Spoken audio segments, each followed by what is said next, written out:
to say a massive thank you to all of you who have supported, who have reached out, who have understood. I want to say a massive thank you. Thank you. What do you think of all of this, Auntie Rose? What do you think? Very interesting that these issues that we are very aware of, everyday issues that happen to us, was magnified.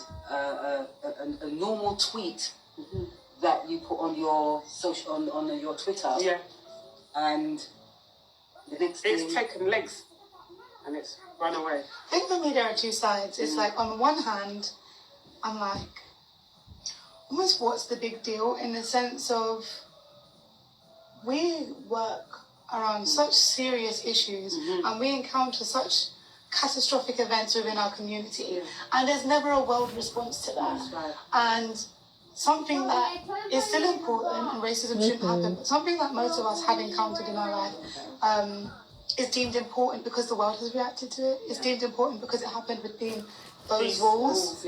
On the other hand, I'm like, there is a big deal because, one, racism is always a big deal, and two, especially in that context, it shouldn't have been allowed to happen. So I'm still in two minds, but I think one thing that's really interesting about this whole thing is it happened to you. You have your narrative.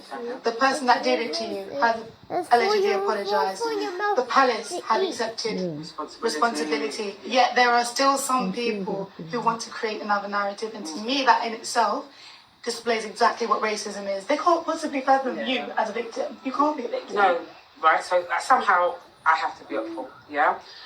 One of my daughters said something like, when they have strength, or they only have as much power as how much internet they have.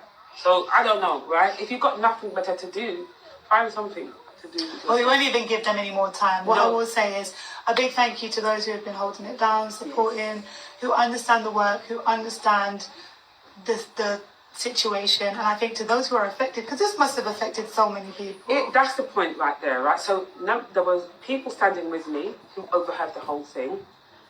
And it's equally offensive to them. Yeah, it's equally offensive. And the thing is, the focus is no longer on the very reason we were invited to this place.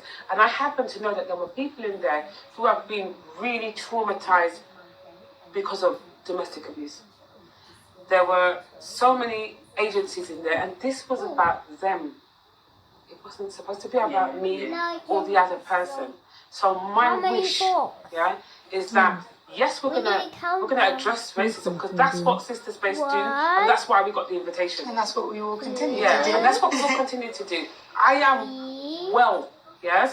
I am not going to be fazed by foolishness. I have a message, and it's not as polite as you guys is. I feel like any experience you have, on this occasion I'm talking to the black demographic, but it applies to everyone. Any experience you have is not for an outsider to come and dictate how you feel, how you're allowed to feel, how you're allowed to voice it. This is something that we've spoken about time and time again, be it Valerie's Law, be it our normal work, be it anything. It is not for others to put you in a box and decide when it's okay for you to feel victimized and how it is. If you feel it, if it happened, speak your truth, no matter who's trying to shush you. And I'm going to do it because, if you think about it, in every aspect of your life, everywhere you go, everything you do, they're going to ask you to fill out some kind of form. One of the questions that will always come up is, what nationality are you? Are you black, British? No, are you British? Are you black British? Are you white British? Are you this? Are you that? Yeah? And you complete it because you hold that nationality.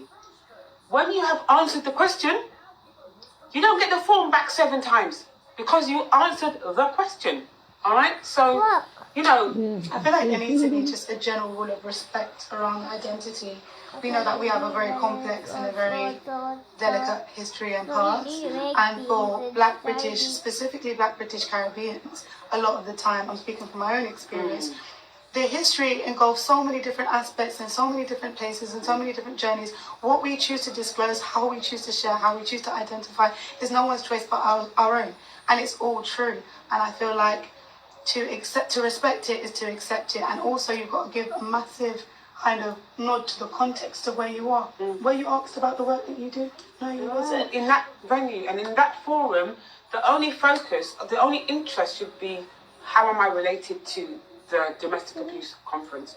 That was never asked of me once. But I will say, I have seen so much correlations between how black women in particular who voice any kind of concerns or anything that's happened to them, the way people feel entitled to attack, yeah? Those are the cowards. I think even out, in your referencing outside of the incident itself. Outside of the incident. Exactly, even outside of race, right? Talk about domestic abuse, talk about other demographics, other minoritized communities. When you have somebody who's speaking on their experience, and rather than comment on what took place, you feel it appropriate to attack the person that's speaking on their issues. It speaks to your own issues, you're highlighting your own issues. So even whatever opinions people have about the initial incident, the response shows a much clearer picture, a picture about what we've been talking about for a long time. So this thing about empowering women, yeah? For someone to decide that I cannot say that I have a British passport. When I came into Buckingham Palace, first thing they did is search the car I was in. Then they searched me. And then they asked me for identification. And that identification was a British passport. I don't even think you need... No, I'm not trying to justify, I'm just trying to tell you. So I'm trying to figure out, the person who was asking me my identity, is she part of the security or something? You just have to try and make sense of nonsense. I think at the end of the day, we are. It doesn't get that much more proud of where we're from than us. Everybody is entitled to